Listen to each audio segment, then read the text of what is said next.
Okay, so let's start. We good to go? Yeah, we're good to go. Okay, so I returned all of your papers and films last night. Check for them on the Moodle site. Everybody that handed them in by the 27th, and that's when everybody handed them in. And let me know if that stopped. Is it running okay? You good? Okay. So 31 out of, I think, 44 or 45 handed them in.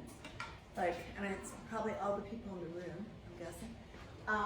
And some that aren't here. The papers were great. Some of the papers were really, really awesome. I was just super impressed. They're a real pleasure to read. So, that's fantastic.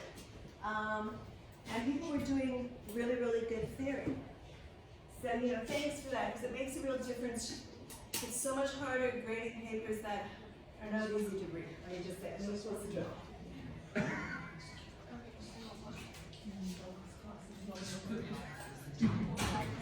There are a couple of things that I expect, and that is people to stay within about 300 words of the word limit. So if, it was a 1,500 word limit, if you came in at 3,000, I read it. I tried, of course. I tried not to downgrade the grade for that, although I wanted to really seriously. And sometimes I did, because some of it was just too much. So the deal is, if it's 1,500 words, as we all know, it's much harder to write a shorter paper than a longer paper. That's the whole trick on it. It really is. If it's not for you, then you're lucky. Also the film. So the film was 1 minute. If you came in at 4 minutes, even though it was awesome, and I'm looking directly at you, and it was super awesome, I did take grades off for that, right? All the while saying, hey, this was super awesome. I watched it all, obviously, right? So yeah, just those two things. Stay within the parameters. I kind of put them there for a purpose, because one of the things you probably want to take away from the course is how to do fast theory, which will serve you well, and many of you are doing it. So, it's not an easy task taking 5 thinkers applying it to a concept. It's pretty hard, so, congratulations on doing such a great job. Nicely done. So now that I know what you can do. No, it's great.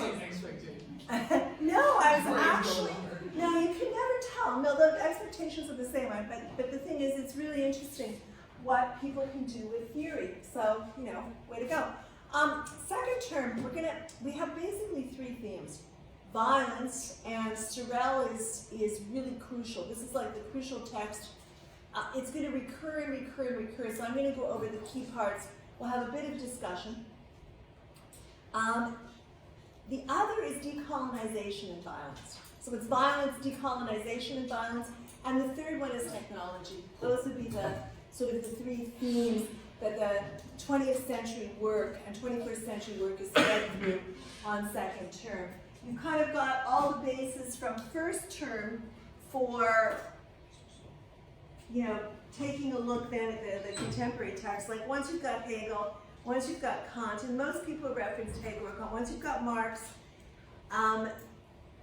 you pretty much are set to go on modern political thought. And one of the reasons I like teaching the full year course so much is, by the time you figure out what people could do in a half-year course, the course is over. So in a full year course, that's really interesting. And there are not many of them left. So I always keep forgetting to put the paperwork in to change it to half course, to 2 half courses. So I'm just going to keep doing that, because I actually really do like the full year course. For people that had friends, family in their videos, that was awesome. I hope you thanked them. They did a great job. That was pretty cool. So, nice. Hi. So what I'll do is, so today, I'm walking in front of the camera, doesn't it? Oh. So what we'll do today is I'll do a lecture on Sorel. We'll do a bit of discussion on Sorel. We'll break for break. Come back, pick seminar presentations for second term. Anybody where I've said, hey, your film's not there, and you said, hey, I did it, then after, we probably won't go the full amount of time, so talk to me afterwards and we'll find it and, do that. Is that good? Make sense? Okay. So let me start with Sorel. Sorel was a journalist, an essayist, a journalist. Pretty interesting guy. He's not, okay, again, he's more interesting, his concepts are more interesting than reading them. Okay? He really defined a different understanding of violence that people like Benjamin are going to pick up, that people like Fanon are going to pick up, that Zizek picks up. These all sort of come through Sorel. Now, I used to do the whole book on the course, but I kind of pared it down to the first chapter and the fourth chapter. And with me filling in a bit of the details, because it was written, hey Gabby, because it was written in between, I think it was published in 1908, but it was written between 1905 and 1906 as newspaper articles for left-wing newspapers. It's translated, obviously, it's written in French. It's in the discourse of the time. So that makes it a little bit harder to read, mind you. You're used to that by now. His dates are 1847 to 1922. He called himself, identified as, and was claimed by the anarcho-syndicalists. He's like a really big name in anarcho-syndicalism that then kind of went into anarchism. I'm sorry, you said you had a question. I was like, I'll take it, and I totally forgot. Oh, I figured it. Oh, awesome. Best kind of question. It's like, good. So what's really interesting about Sorel, and Fanon gets critiqued for his Sorelian position that he stands in decolonization. Sorel, and one of the reasons I like Sorel, and one of the reasons I also like Fanon, is because they legitimize the use of revolutionary violence when it is necessary. Now, it's tricky to tell when something is necessary, but Sorel's work legitimizes the use of revolutionary violence, and he makes a distinction between, and so what we're doing, of course, is reflection on violence. We're doing 2 chapters of that. So he makes a distinction between revolutionary violence, which is the violence of those who are resisting, the violence of the proletariat. It's the violence of those who are fighting against the regime. So, take a look. So take a look right now at the Iranian protests, for example. That's revolutionary violence. What often happens is revolutionary violence gets put down by what Sorel calls force. Force being the violence of the state. So he makes this really important distinction that's going to carry through 20th century political thought between violence and force. Between revolutionary violence, which is the violence of the proletariat, it's the violence of those struggling against the state, the violence of those fighting for a better life, and force, which is the violence of the state. And when he says force, he says this is the violence used by politicians and intellectuals. And he includes, because he's an anarcho-syndicalist, he includes socialist politicians as well. Socialist intellectuals and politicians. So force is the violence used by the politicians, by the intellectuals, by socialist intellectuals and politicians. And he suggests, and this quote is on page 85, and I've got it on here, but I just want to go to the page because it's from the very first chapter. Oh, no, it's not. It's actually not from the first chapter, and you weren't responsible for reading it, so it's really important that I put it there. It's from a chapter called The Decadence of the Bourgeoisie and Violence. Oh, I'm standing right in front of that. There. So proletarian violence, proletarian violence carried on as a pure and simple manifestation of the sentiment of class struggle appears thus a very fine and heroic thing. It is at the service of the immemorial interests of civilization. You can see why it's a little tedious to read, right? Because his giveaway is down here.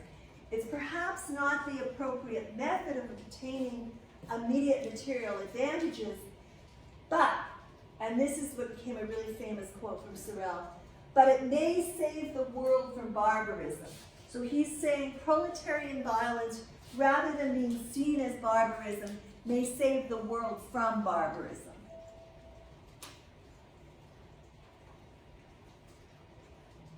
Sorel, and why he's popular today, why his ideas are popular today, although he may not always be credited on the ground, he's about direct action.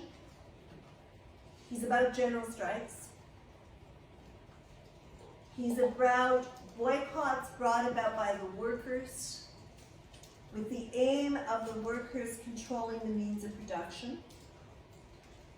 So the yellow vests in France would be general strikes.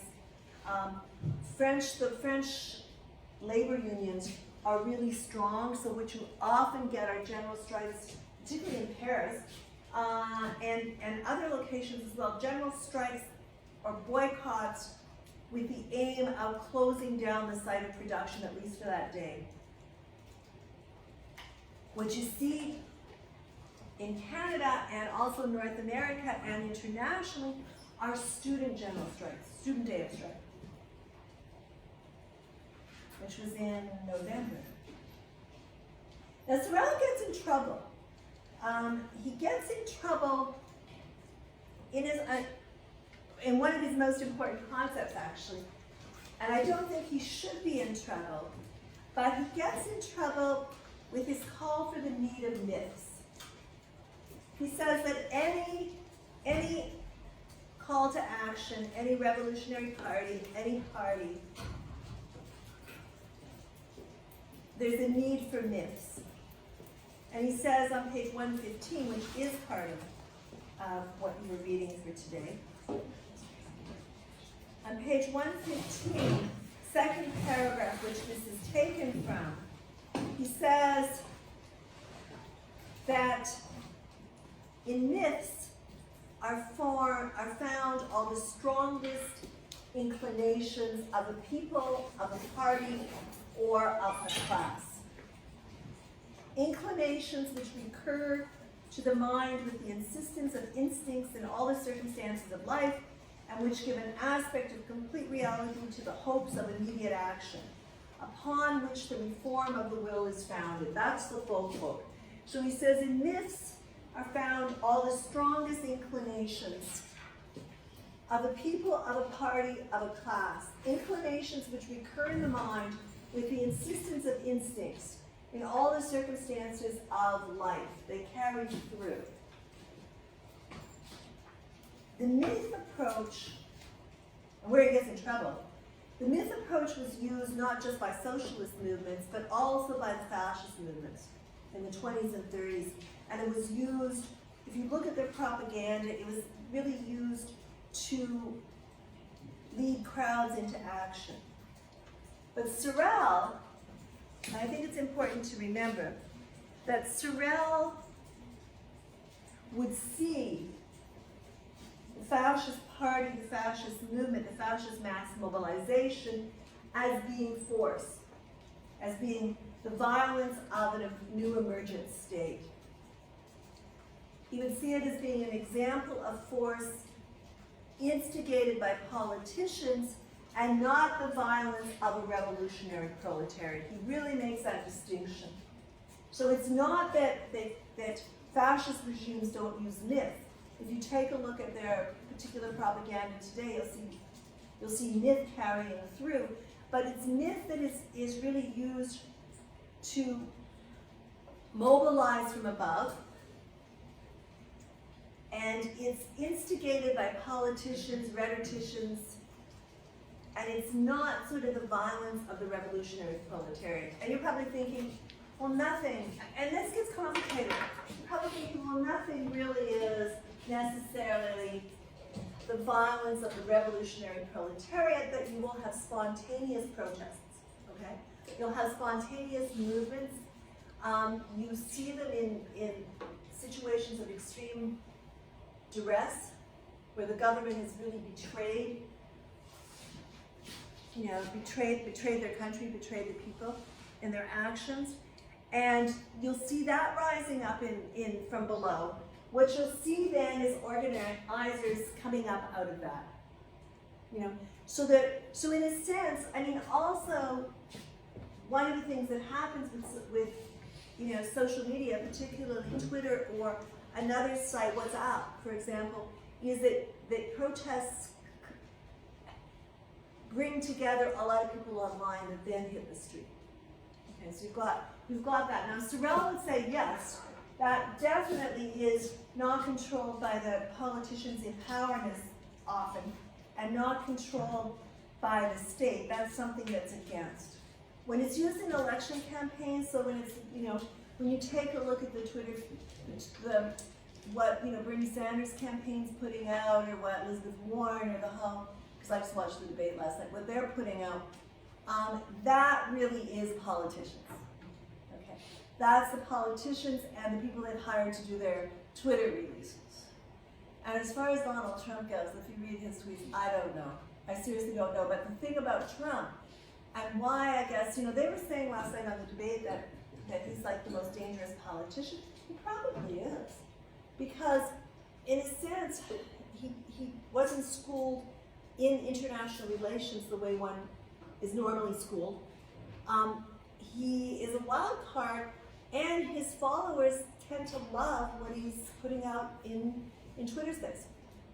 So it's, and he just, and really, he puts out lies, and then people, I don't know if they believe them or not, but he puts out lies, and then people repost them and stuff. So I don't, and I'm not going to call him a fascist. I don't necessarily think he's a fascist, and I don't like to throw that word around, because the other problem with fascist, as I'm sure everybody in the room knows, is very quickly some position you disagree with gets labeled fascist. I would just say it'd be really important that he went to some schooling in international relations. Yes, sorry, Chris. So Sorel's revolutionary violence, is that exclusive to more socialist left-leaning? Or, because like the Bolsheviks, you could say they had a revolutionary violence, but then they became state violence. You nailed it, absolutely. And Benjamin takes care of that, because it starts off, he uses Sorel and he gets to exactly the point he got to. It starts off as like spontaneous revolutionary violence against a regime that's extremely corrupt, and then very quickly it turns into the politicians in power. And could it not also reflect the opposite side of the political spectrum? So Sorel was a socialist, could it not also reflect like fascism, the way that works as well? Absolutely. I'm just trying to keep them, yes, and I mean, it could absolutely, and it works very well. If you look at the propaganda if you look at Nazi propaganda, absolutely, okay?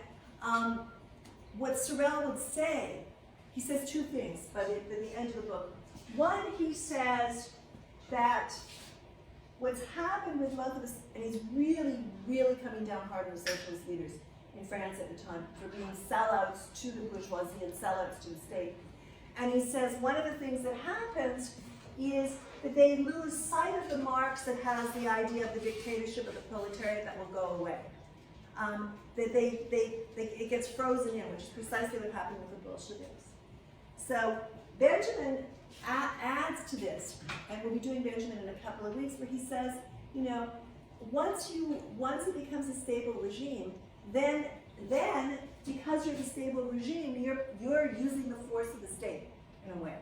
Now, there's different ways of using the force of the state, obviously, but once you come to power, I mean, take a look at people like, take a look at Zimbabwe and Mugabe, for example. When he was a revolutionary leader, he was like, part of the revolutionary violence, the violence of the forces for the people. By the time he ended, he was just had an extreme state where it was like force of the state.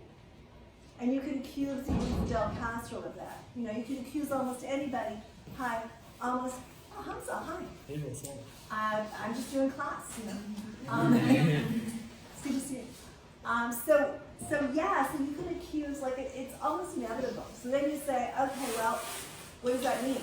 I mean, if you're constantly working as an anarchist, you can do that in small groups.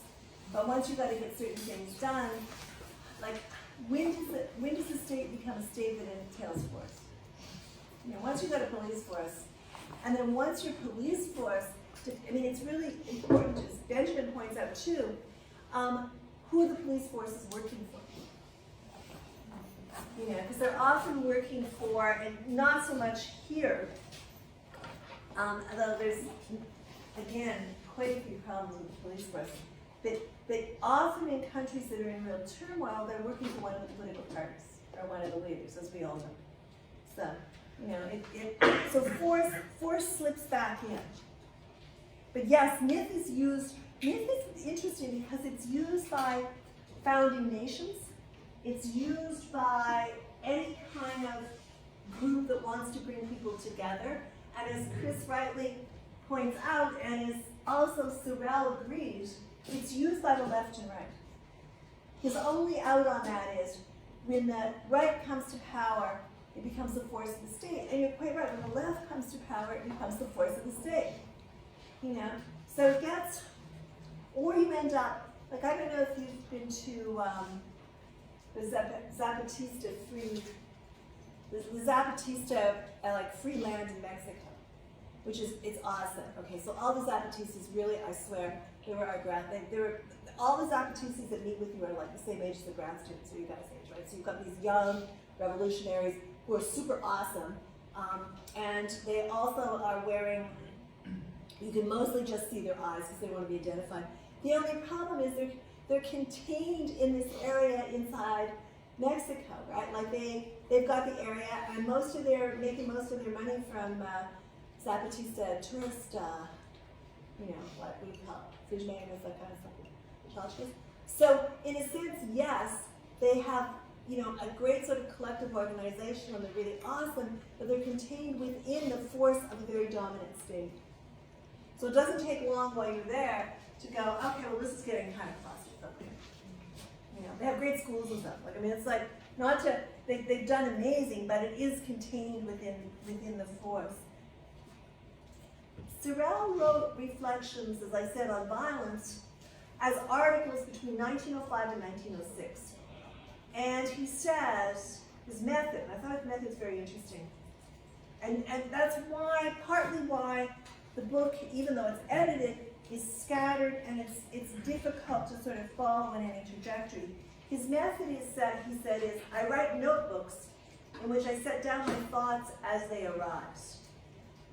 And then you think, okay, well, what was he witness to? What's in his background? What influenced his thought either as it was occurring or as a genealogy and not too far past history? Well, he's in France, he's in Paris. He's got the history of the bourgeois 1790 revolution, okay, of the bourgeois 1790 revolution, of the French Revolution, that segment of it. He's got the People's Revolution of 1848. Now, he's born in 1847. He's got the Paris Commune in 1789. So that, now it's not that he was at these events, but these events are what's influencing how he's thinking about violence. Because of course, as you know from Said's traveling theory, which many people use in their essays, which is great,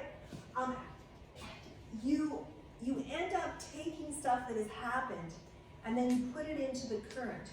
So he's taken all of those events and put it into what he's scribbling down and writing about what's going on. And what's going on in his time is pretty corrupt socialist politicians, but politicians who are actually in parliament. So on the one hand, he's saying they're corrupt. On the other hand is, what you've got is socialist politicians in government, right? They're in parliament, so that's cool. And then when Sorel travels, when he gets used by other theorists, he gets added to two. Benjamin changes what Sorel says. He adds the idea of once you come to power, you come into force. That you have, you know, founding violence and maintaining violence. and maintaining violence is always force. When you get to Fanon, Fanon actually keeps it more up in the idea of the revolutionary violence, but he also talks about the force of the government.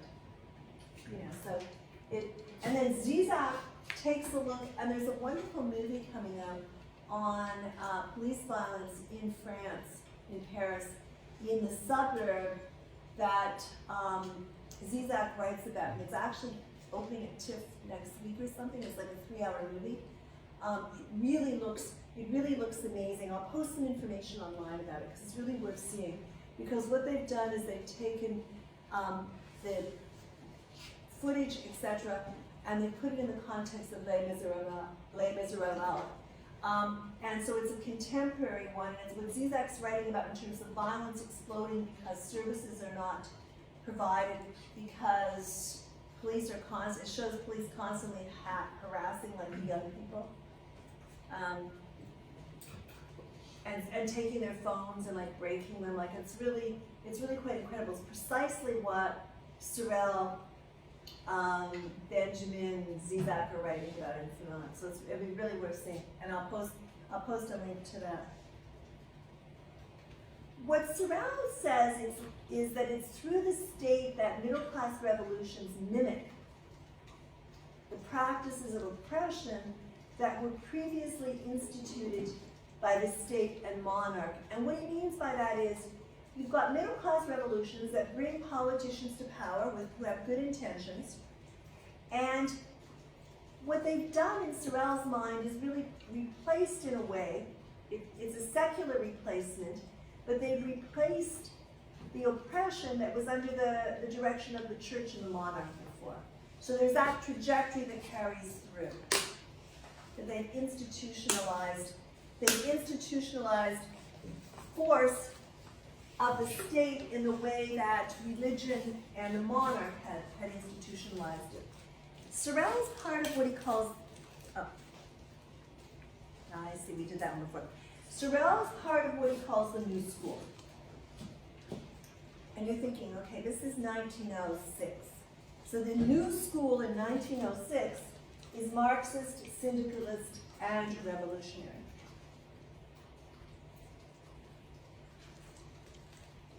What he wants to do is he wants to separate out what he considers at the end of the book, which you can look at, which you can. He wants to separate out what he considers disfigures the work of Marx from what endures. I mean, Sorel's really, if you want to kind of put all this together, he's kind of posing like, what is the value of Marxist theory? Like, what endures? Well, I mean, right off from first term, we would say, okay, his understanding of labor. And many people did look at Marx and labor in their essays. His understanding of labor endures. It changes, but it endures.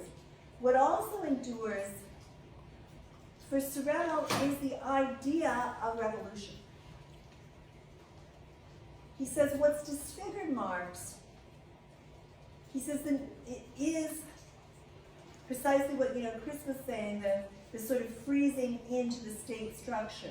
He says the New School cannot accept the idea and the historic mission of the proletariat to imitate the bourgeoisie, to come to power, to then benefit from power, to be in cahoots with industrialists, capitalists. Now, he'd say basically, it's hard to survive if you come to power and you're not in cahoots with those who are controlling the means of production, and you'd be right. I mean, Sorel also, he's a wonderful critic, he's also an idealist. What he forgets is that Marx had anarchist elements. He forgets in his critique of Marx that the intent in the Communist Manifesto was the withering away of the state.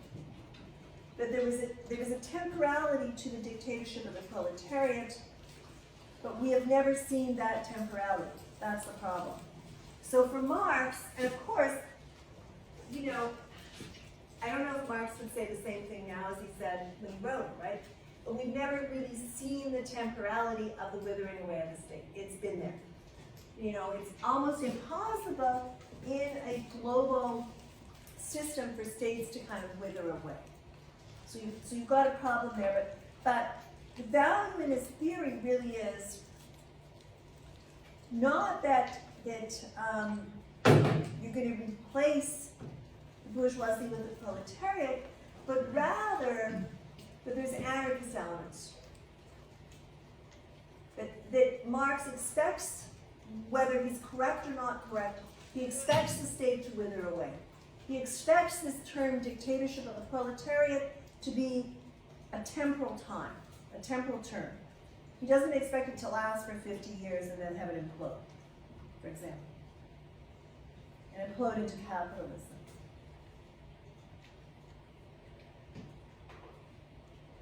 Now, if we go, I want to go to, this is going to take a second because when I made this one, I had the brilliant idea of having it spin around, which, you know, is kind of cool.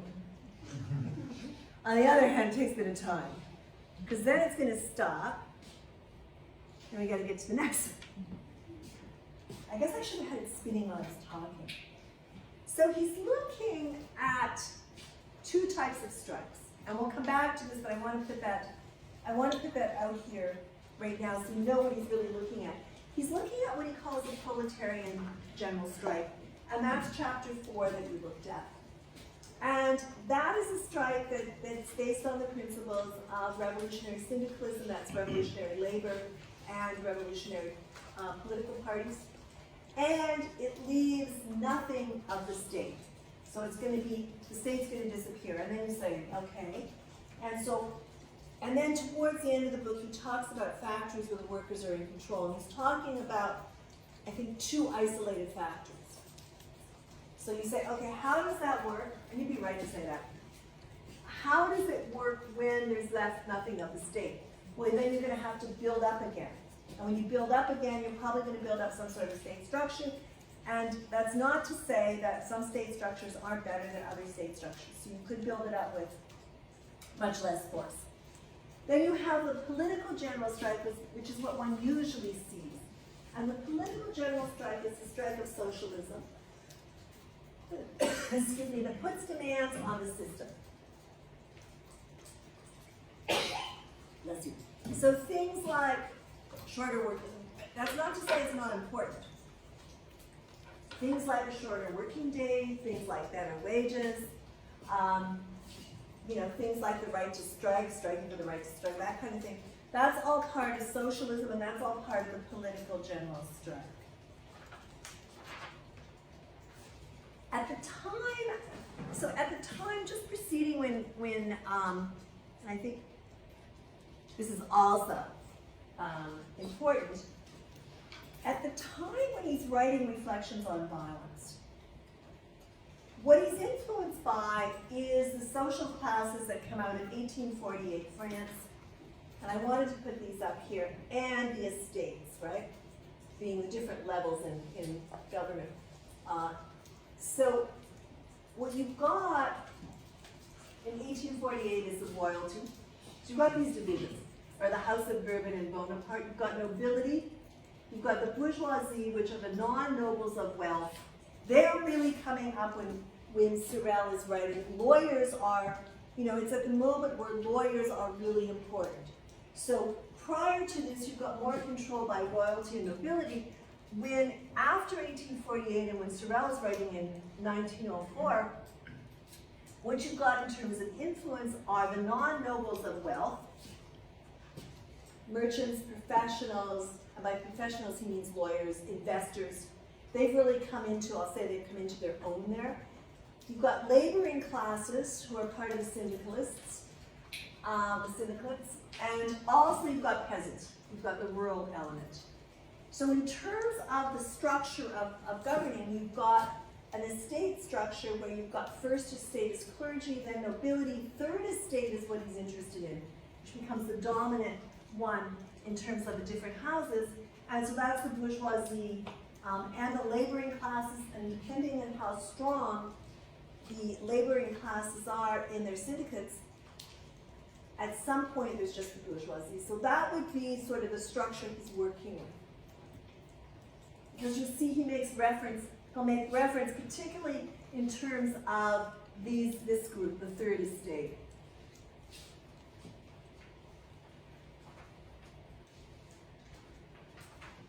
He notes then that, and I think it's a really important note, and it's on page 50. He notes that, and I want to see if I should be going forward on a slide. No. He notes that on page 50, that most, and I think we could think about that because I was thinking about it when I read it again, that most revolutionary, or many, he says, an enormous number of our political ideas originated in war.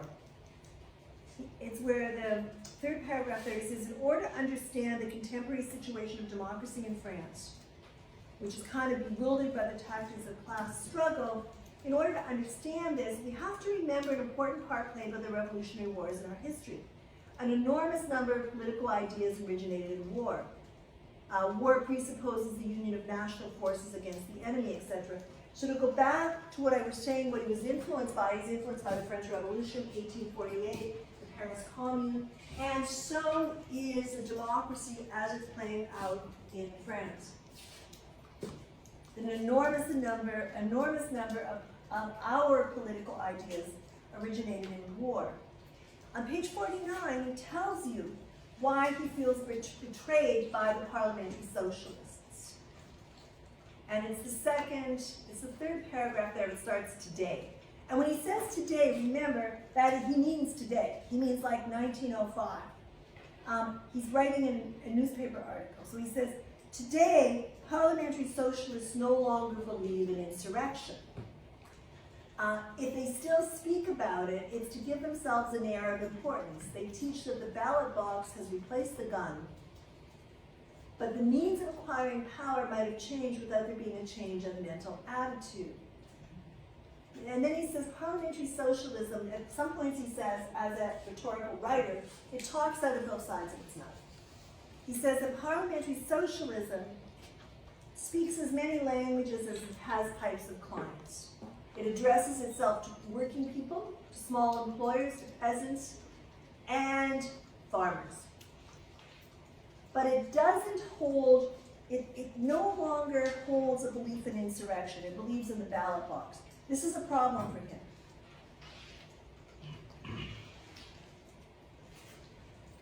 It's a problem for him, and he's always kind of inciting insurrection.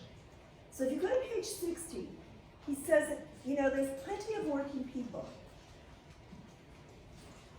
One of the nice things about Sorel is he really has respect, like Rancière does, for the ability of working people to understand and, it's not 10 after 1, this clock's all wrong. Like, what is it, 10 after 12? Yeah, good. I was like, wow. He really has respect the way Rancière does for working people to think and see when something's wrong. So if you take a look at page 60, down towards the bottom, the second last paragraph, he says there are plenty of workmen who understand perfectly well that all the rubbish of parliamentary literature only serves to disguise the true motives which guide the government, and that would be the motives of power and profit. And this is in November 1905. He accuses the socialists. So interestingly, he's spending more time attacking the socialists, which he's closer to, than he is attacking liberal parliaments, the monarchy, the nobility, that kind of thing. So he's spending more time attacking what's closest to him. He sees that once in government, socialist representatives, he says, become cowards. It's reduced to the means, and that's on page 61 where he talks about it. He says socialism is reduced to the means of getting into power. He says the most political, it's the italicized line there on the second paragraph, that the most decisive factor in social politics is the cowardice of the government. The idea that they're going to profit from the proletariat. He accuses the politicians, the parliamentary socialists, he refers to them as parliamentary socialists and politicians. He says they use unrest to solidify their power with the bourgeoisie. They use the socialist press to make overtures to the trade unions or the syndicates. So they're talking, what he'll say is they're talking out of both sides of their mouth. On the one hand, they're saying to the other parliamentary representatives, they can control, they can deliver the working class. Okay? But they have a direct line to the working class. They can, not to worry, they can deliver them. And then what they're saying to the working class or working class press is that they can get the gains that the workers want. So on the one hand, they're moderating any claim to revolution. On the other hand, they're saying they can get the gains. He makes a very interesting observation on 61, and I think it's true. At the bottom of page 61, he says, and this is what he says appears to him. He says, one of the things which appears to me to have most astonished the workers during the last few years, so that'd be like 1900, 1905, has been the timidity of the forces of law and order in the presence of a riot.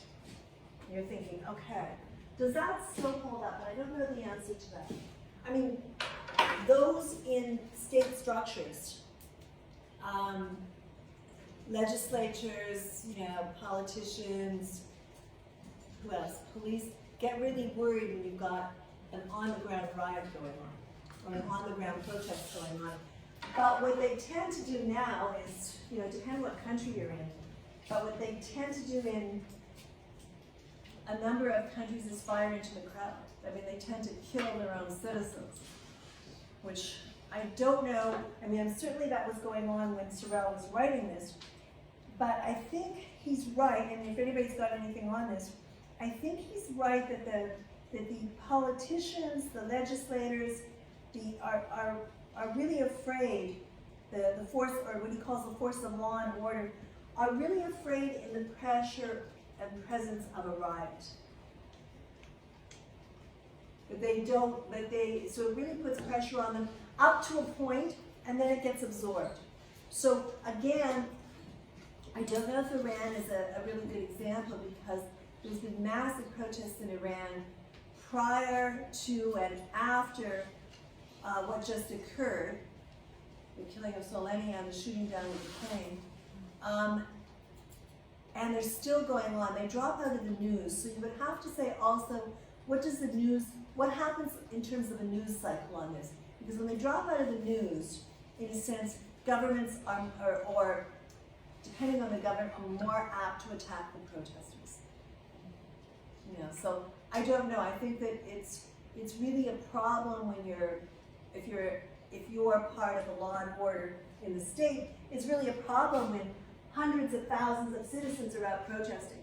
You have to do something, and then you freak out. I mean, you never think of doing something like giving up your power. Like, I mean, it's just weird. Like, if you were like leading, and there's hundreds of thousands of people out there demonstrating against, against a really oppressive regime in many ways, there would be the option of saying, okay, like, the people have spoken. They don't want us here. We should, and just give up power. So I don't know.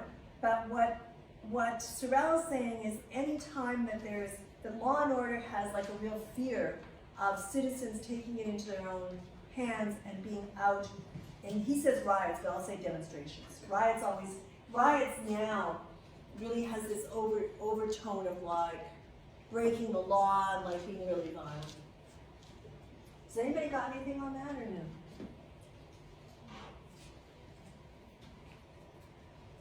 No? I mean, I think it's fairly straight. I think it's fairly straightforward. When he talks about syndicalism, I mean, you can see syndicates and syndicalism as trade unions, but they're stronger than what we know as trade unions. because syndicalists really advocate control by labor unions. Okay? But the syndicalists advocated control by labor union federation, and that's control of government and industry. So what you end up with is a tripartite system eventually where you've got, labor, capitalism, and government. But what syndicalism advocates for is having real strong control by the labor union federation. And what they mean by control is control of both industry and government. So on 61, he says the leaders of the syndicates teach the workers that it's not a question of demanding favors, but that they must profit from bourgeois cowardice to impose the will of the proletariat. And that's on page 61. He says towards the bottom of that second paragraph there, it's not a question of demanding favors from the government, but the syndicates must profit from bourgeois cowardice to impose the will of the proletariat.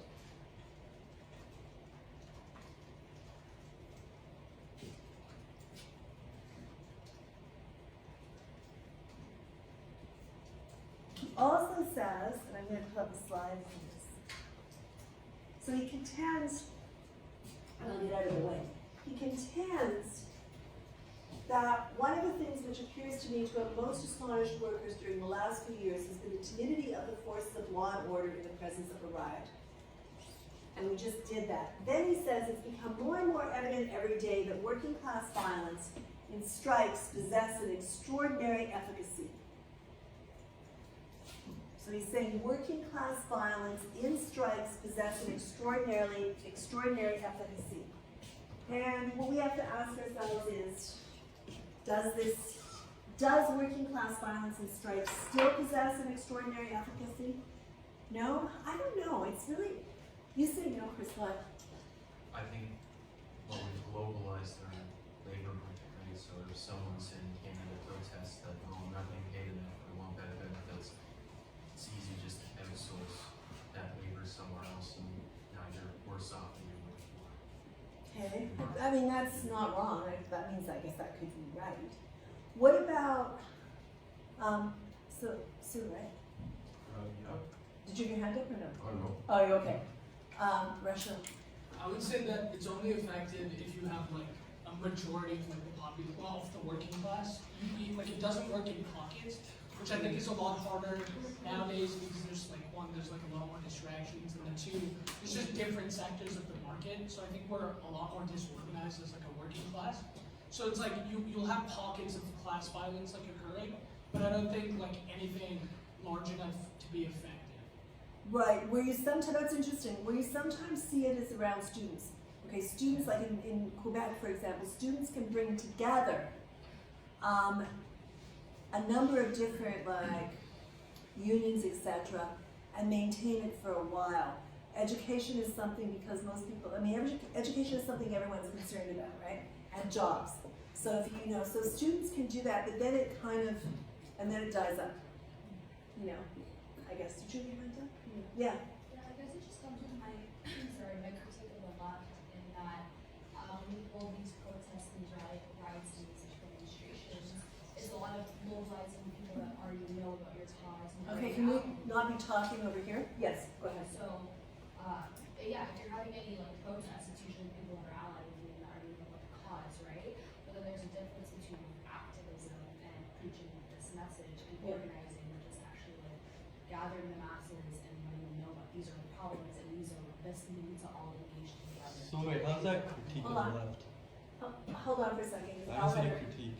You can come after Al, because Al had her hand up, but that's interesting. So you're saying basically what's being mobilized is people like us who already know. Yeah, so like I think demonstrations are a great like symbolic addition to things, but it's not necessarily organizing. So what about, okay, so what's really weird are the yellow jackets, and I think they're still protesting on the weekend, so it's like weekend protests, which is kind of interesting. That brings together different causes. One of the main ones is the increase in the cost of gas, that was one of the ones because people couldn't afford to buy it, kind of thing. So that's like that's kind of like issue specific. So, but again, it hasn't really spilled into a mass. Like, if you're building a movement, there needs to be more than just like riots in front of like young Dundas. There needs to be effective like organizing and reaching out to unions and making workshops and talking to different people. It's putting yourself in a situation where you feel uncomfortable and you're facing opposing views as opposed to views that are your own, right? Yeah. What's your first name? I'm blanking. Severe. Sabia. Okay. Al, you had your hand up, and then Hamza, and then Organ. Related to what was said earlier, like I think in our mobilized world, in our globalized market, the proletariat all over the world is kind of pitted against each other. Like proletariat hate proletariat kind of thing. And the bourgeoisie are kind of like more the same page kind of thing. So like we tend to hate on people that have even worse labor conditions than we do, for example, like our Mexicans or whatever thing. So it's hard to like kind of like get together and have an organized movement, I guess. And unify across national boundaries too. It's hard to unify across, not within national boundaries, across areas as well, right? I mean, Chile has a good history of doing this because it was such a violent regime. So that's one, but it's still quite a violent regime. Hamza, what do you guys think? Could you explain to me how's that a critique of the left? I'm not clearly seeing it. Who's a critique of the left? Her response. Could you Well, explain to me? Because yeah. I don't see it. I mean, I can take a shot at it, sure. Because I see it on both sides as generally that's what a riot is. Okay, well, And I haven't seen any real activism, sadly. well, that could, I mean, that, It's like if we're going to talk about activism, then people shouldn't be shouting. There's no need for there to be a large group of people shouting and yelling too. It's great to have a speaker that's standing up and calmly speaking to the audience and preaching, but that's totally different yeah. from riots. And especially the police can get worried if they're going to be inciting hate, Well, yes. which can be even scarier, even if they're standing there and saying it calmly. Yeah, fair enough. So I guess in terms of riots is a term that Sorel's using. I would bracket that and say mobilization, okay, because that's really what he's talking about. I mean, in terms of mobilization, oh my God, I blanked on your name again. Would you tell me? Sabia. What Sabia brought up, I think, is really important, and that is that we tend to mobilize people that already know, right? Unless something terrible happens. Like where people come out in the street is when something so terrible happens that you don't need to be mobilized, you're just outraged, okay? And that's sort of different. So it's not really a mistake of the left in a way, as you were pointing out, but it's like when you tend to mobilize people, particularly now, to go back to what Elle was also saying, is that we tend to speak in echo chambers. So, like, I will find out if there's a protest. I may or may not go, depending. Not that I'm opposed to protests, because I've been at tons of them. But it's usually, but people who disagree with it or don't know about it or think they disagree with it are not going to come. So they're not reached. So what you've got, and maybe it was somebody talked about pockets, what you've got is pockets of resistance from all different positions that only come together in sort of, really horrifying, like, situations like the regime shoots down a plane, right? That will bring people out on the street because all of a sudden it's gone past any sort of mobilization within the pockets of belief. So do you actually think protests actually help? Well, I mean, yes and no. I think we'll go back to Sorel in 2 seconds, and we've got Gordon and we've got Rochelle and Chris. Yes and no. I mean, I think in a sense for people that are young and don't know, when they come out and they learn about issues, they may then go and do stuff. I think it also makes leaders and politicians accountable. They have to address the issues. And I think that over time, if you hook into a network, as you were saying, and if you hook into politicians that are willing to make the argument, you can make changes. So yeah. Do I think that protests are going to change something immediately? Probably not. But it will say what the citizenry is not willing to put up with. Now, is protesting? I'm just gonna stop you there, because we got 3 other people, we'll come back, yeah, Gordon. I remember reading about in Tokyo, Japan, when the bus driver union wanted to protest their, I guess the company that they work for. Yeah. What they did is they didn't like disrupt the transit lines. What they did is they kept driving, but they wouldn't charge any passengers. That's good. So that directly affected that company because they didn't get any money.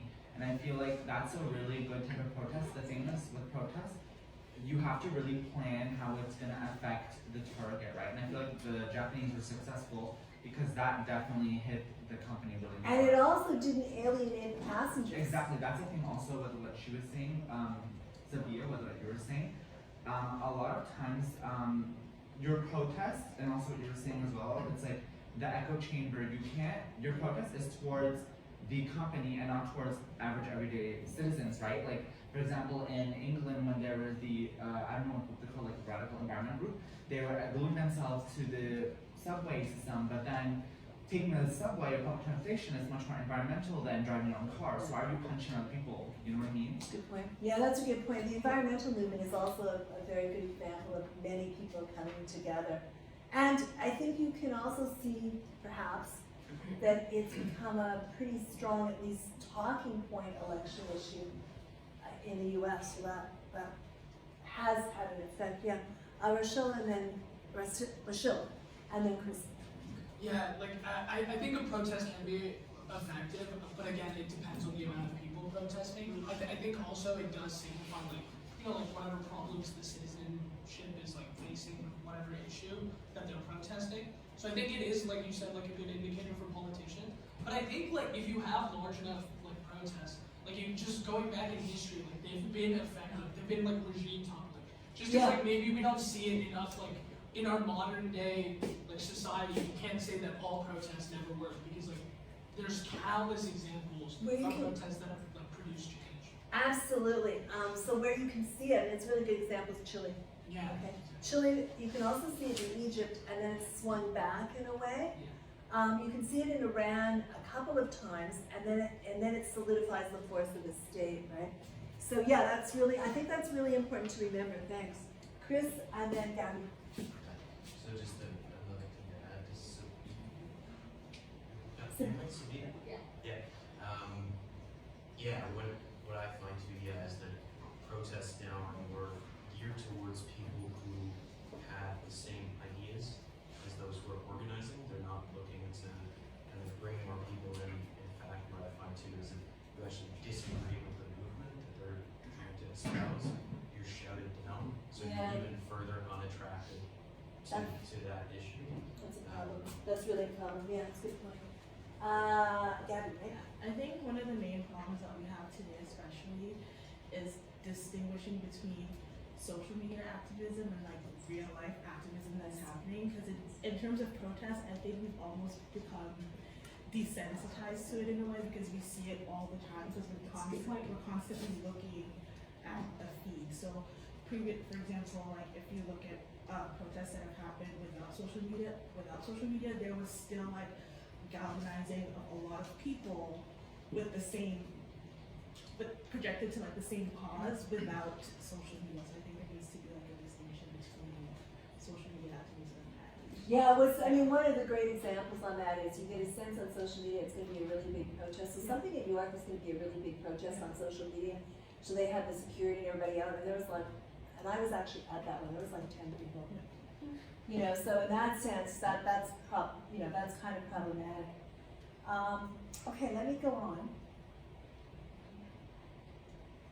He says that in 1905, the proletarian strike is a new weapon.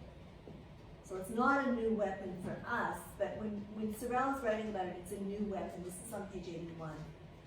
And he says it's the ultimate weapon that's going to transform France into a worker state.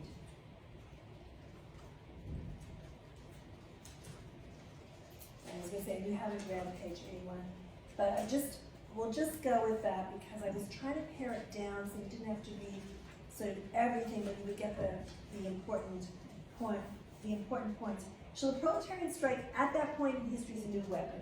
And for Sorel, it's the ultimate weapon that's going to transform France into a worker-run state. then goes on to say that the armies, and I think this is very interesting, it's the bottom paragraph in 81 if you've got the text that you either as an e-text or book. He says that the armies of the revolution and the empire were extensions of former institutions. The firearms of the ancient regime contributed to the victory of revolutionary troops. So what you get in terms of the development of, and when we get to Virilio, he talks about this too, but you get the development of weapons that kind of carry on from groups you were fighting against to get freedom. So he says it's no coincidence that really we're still using sort of the ideas and weapons of, you know, the revolution, the French Revolution and the empire, but the proletarian strike is a new weapon. And we would say now, just from what people said in class, we would say now that, well, it's not really a new weapon. You know, when Sorel's writing about it, it's a weapon that hadn't been used effectively, was on, you know, sort of just on the political agenda. Now we've seen it fail a number of times, to go back to what Hamza was suggesting, that once the weapon has failed a few times, then it may not have the same strength. So when he's actually writing in 1905, the situation is that the bourgeoisie is weak. If you read, you know, if you're reading him, and was weak. The socialist politicians are strong, but according to Sorel, they're self-interested. And that they're not interested in class divisions or class struggle. So what he proposes, he says that what's needed is proletarian violence, which is going to reinvigorate class divisions.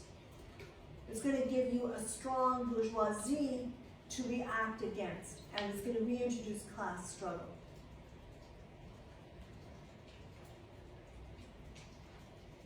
The proletarian acts of violence don't resemble judicial proceedings, they don't resemble state-sanctioned death penalties, they don't resemble state violence.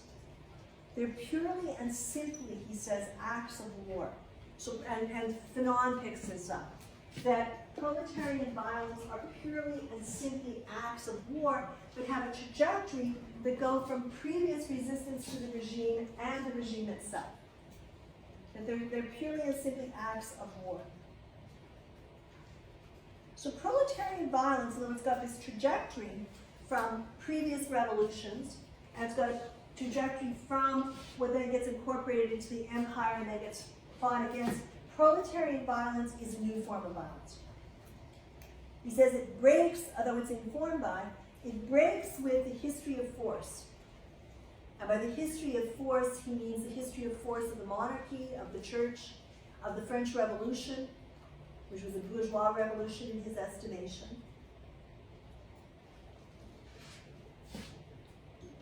Proletarian violence is a new form of violence. He stresses that again and again. In all his writings, he stresses this. He says proletarian violence is a new form of violence. It breaks with the history used by the monarchy, the church, the French Revolution. He says the French Revolution he sees as a bourgeois revolution, which is quite correct, because what it brought to power were the professionals, bourgeoisie, industrialists, that kind of thing.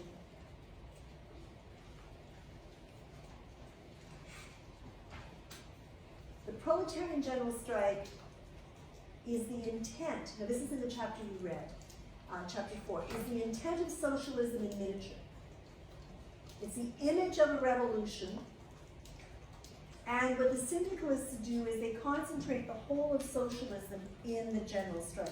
If you go to page 113. That 6 or 7 lines down, he says, the syndicalists solve the problem perfectly by concentrating the whole of socialism in the drama of the general strike. So, you know, if you've been on strikes, or if you've been on, they usually end up being political strikes, right? But if you've been on strikes, what you get is this really interesting thing happening, which is sort of, I think we talked about it before, but it brings in the myth of previous strikes. So there's like a fidelity, if you're going to use Badiou, to previous strikes.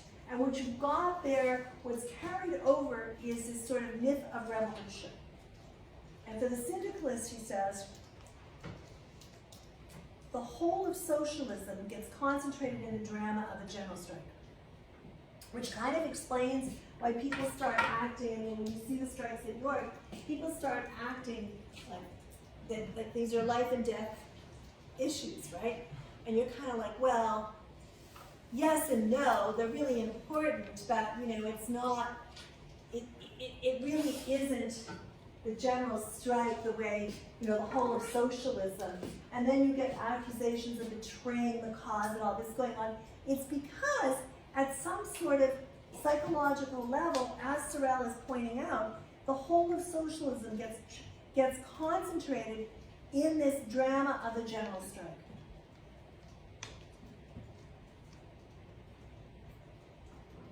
So socialist scholars and politicians, Sorel says, see the general strike simply as a dream.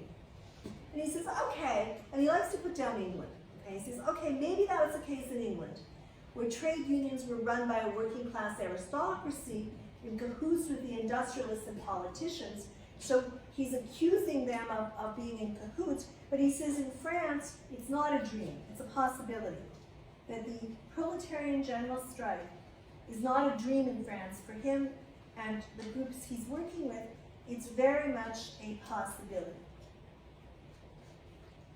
He takes a look at one of the pieces in here. He examines myth in the context of Christianity and revolution. And he says reality never lives up to myths. And the examples he gives are, I think we're safe with these, that Christ didn't return. Revolution doesn't develop the way the first people that formulated it see it. That the myth is utopian. But what the myth contains,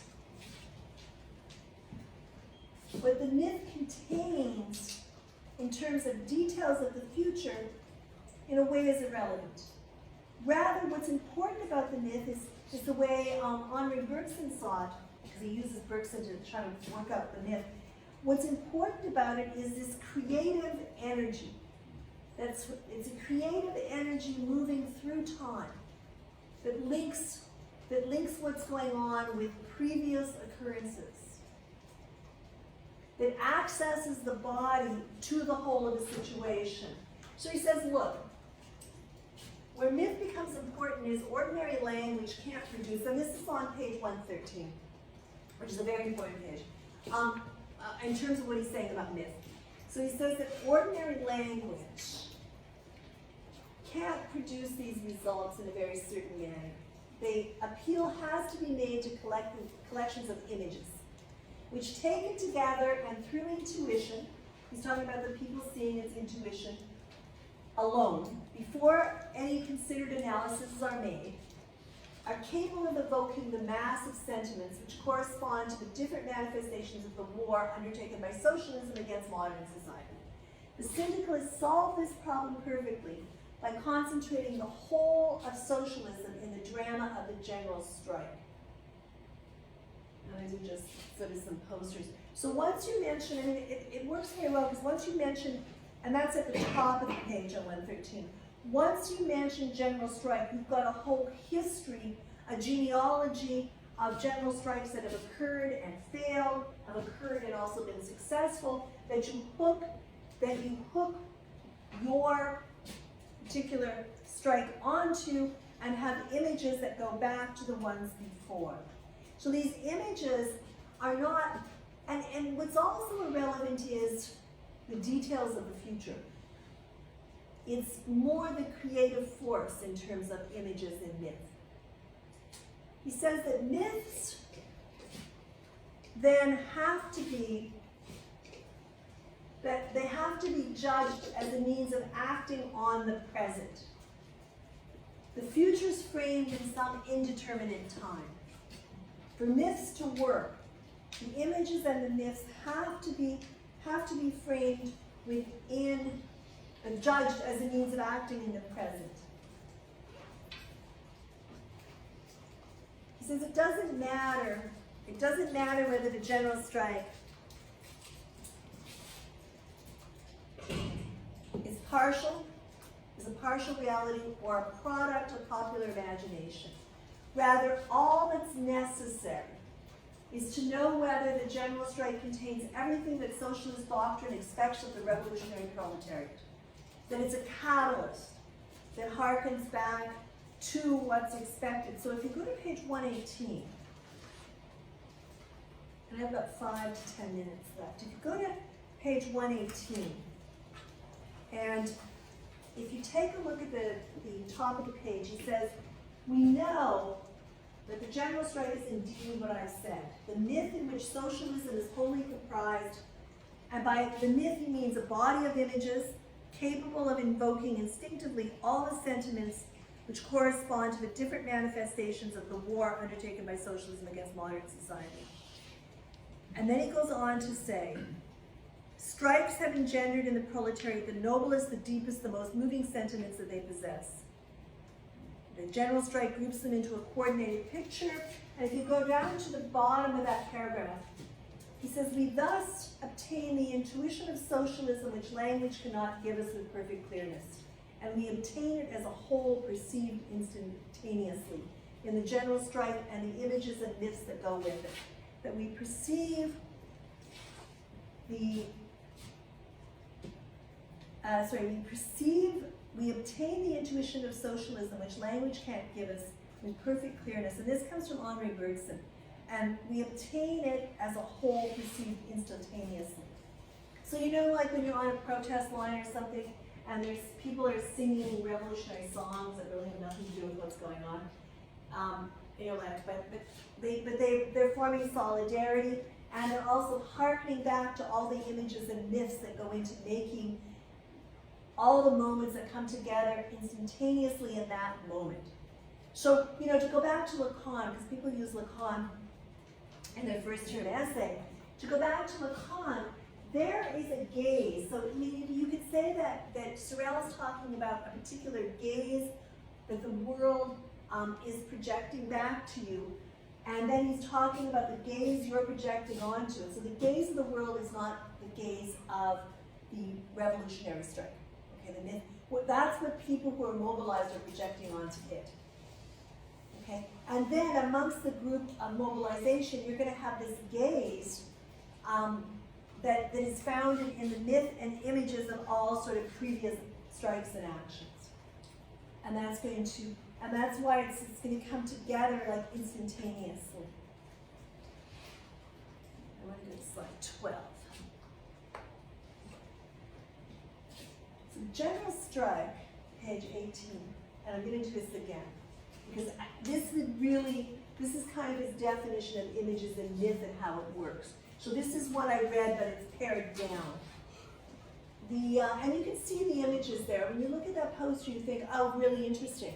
Okay, so what you've got there is a general strike. It brings to mind like workers' general strikes in the Soviet Union. It brings to mind also mechanics' general strikes. It brings to mind, you know, the fists being held. Like all of that's there in the image instantaneously.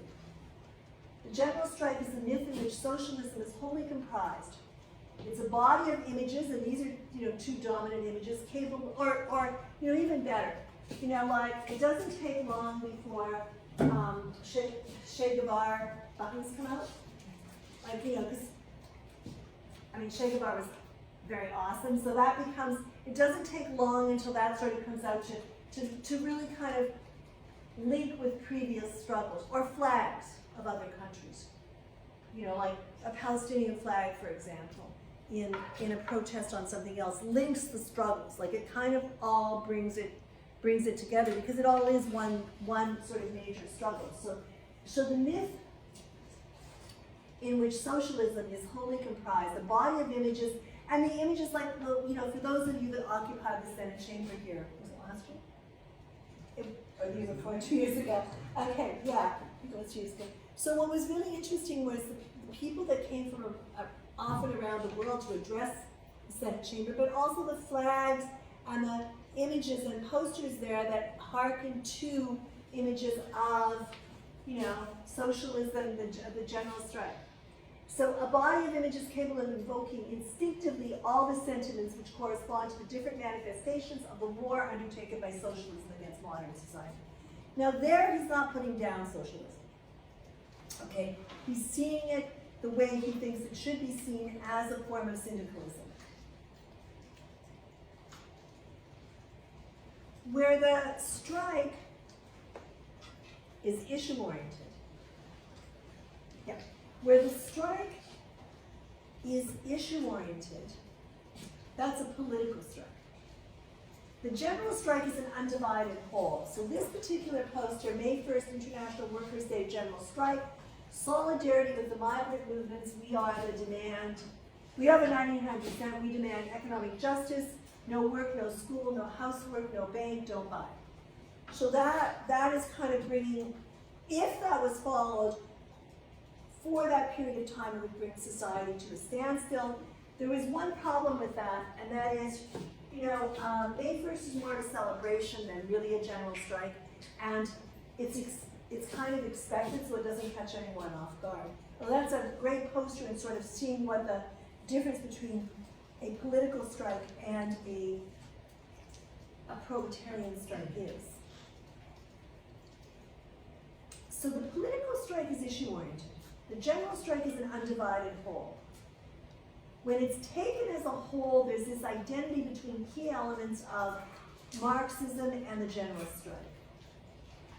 So the syndicates return to the spirit of socialism as they see it originally was, and they return to what they considered that the socialist parties in 1905 had abandoned.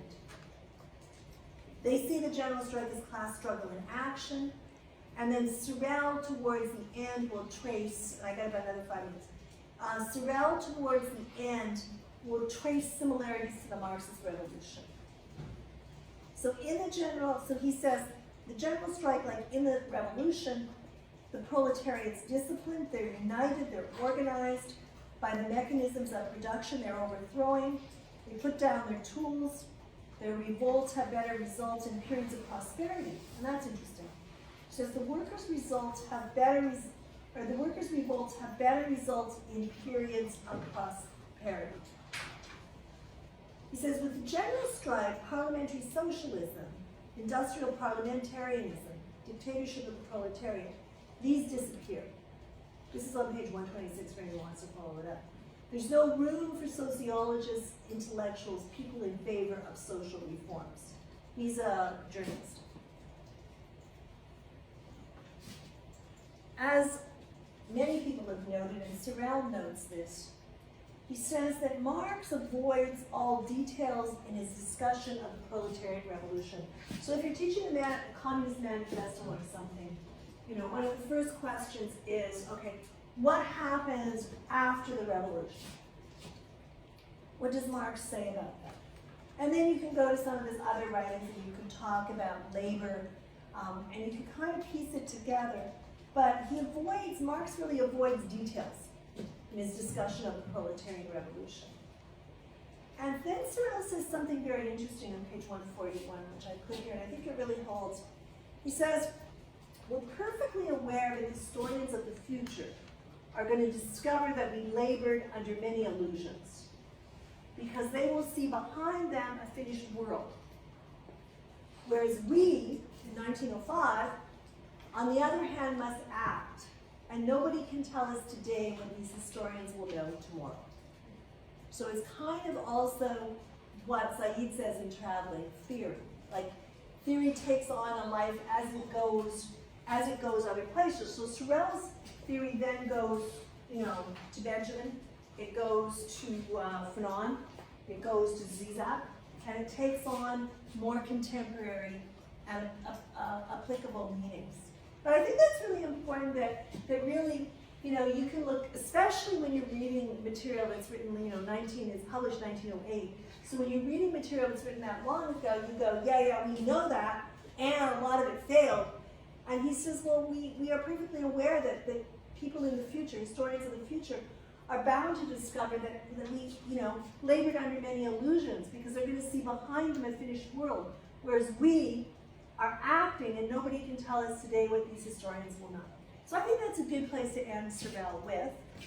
And what we'll do is let's take, because we're going to come back and pick presentations for the rest of this, or for second term. Take a 15-minute break, so it's 10 to 2 almost.